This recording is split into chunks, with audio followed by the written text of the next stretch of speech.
চট্টগ্রাম শহরের ব্যস্ততা থেকে একটু নিঃশ্বাস নিতে চাইলে কোন পার্কটি হতে পারে আপনার জন্য এক দারুণ গন্তব্য তা নিয়ে থাকছে আজকের ভিডিও।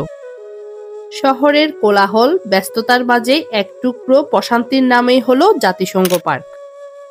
এই পার্কে ঢুকলেই প্রথম যেটা চোখে পড়ে চারপাশে সবুজ গাছগাছালি আর নানা রকম ফুলের মেলা। প্রকৃতির এমন শান্ত পরিবেশ যেন এক নিমিষেই মন ভালো করে দেয়। পার্কের ভেতর বসার জন্য ছিমছাম সুন্দর বেঞ্চ রয়েছে। যারা একটু নিরিবিলিতে বসে সময় কাটাতে চান তাদের জন্য একদমই পারফেক্ট হলো এই পার্কটি। চট্টগ্রামে শিশু পার্কগুলো বন্ধ হয়ে গিয়েছে, তাই বাচ্চাদের প্রাকৃতিক পরিবেশে ঘুরতে যাওয়ার জন্য জায়গার সংখ্যা অনেক কম বললেই চলে। এই পার্কের বিশেষত্ব হলো পার্কের একপাশে রয়েছে ছোটদের জন্য একটা দারুণ প্লে জোন, দোলনা, স্লাইড সহ নানা খেলার জিনিসপত্র। বাচ্চারা এখানে এসে খুবই আনন্দ করতে পারে। প্রাকৃতিক পরিবেশে বাচ্চারা তাদের নিজেদের মতো করে সময় কাটাতে পারে এবং অন্যান্য বাচ্চাদের সাথে দেখা হওয়ার ফলে তাদের মধ্যে এক বন্ধুত্বপূর্ণ আচরণেরও সৃষ্টি হয়।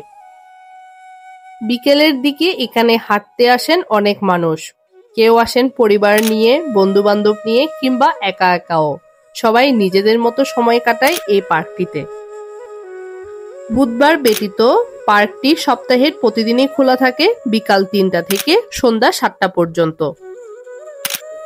দিনের শেষে যখন সূর্য ডোবে তখন এই পার্কের বাতাসে এক অন্যরকম শান্তি ছড়িয়ে পড়ে। চারদিকে পাখির কলকাকলি আর ঠান্ডা মৃদু মৃদু বাতাস বইতে থাকে। তাই যারা শহরের ব্যস্ততা কোলাহল থেকে একটু দূরে সরিয়ে প্রকৃতির ছোঁয়া চান তাদের জন্য এই জায়গা একদমই উপযুক্ত। এবং যাদের বাসায় বাচ্চা রয়েছে আপনারাও এখানে এসে ঘুরে যেতে পারেন। জুলাই স্মৃতি উদ্যান, যা জাতিসংঘ পার্ক নামে পরিচিত, এটা চট্টগ্রামের পাঁচলাইশ আবাসিক এলাকায় অবস্থিত একটি উদ্যান।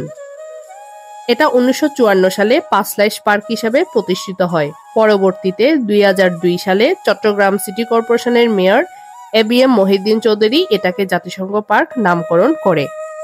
বর্তমানে এই পার্কটিকে জুলাই স্মৃতি উদ্যানও বলা হয়।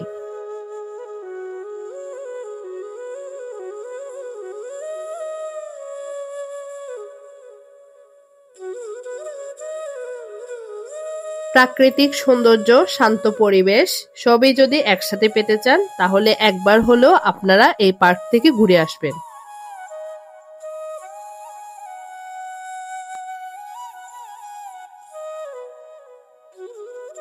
আজকের মতো ভিডিওটি এ পর্যন্ত।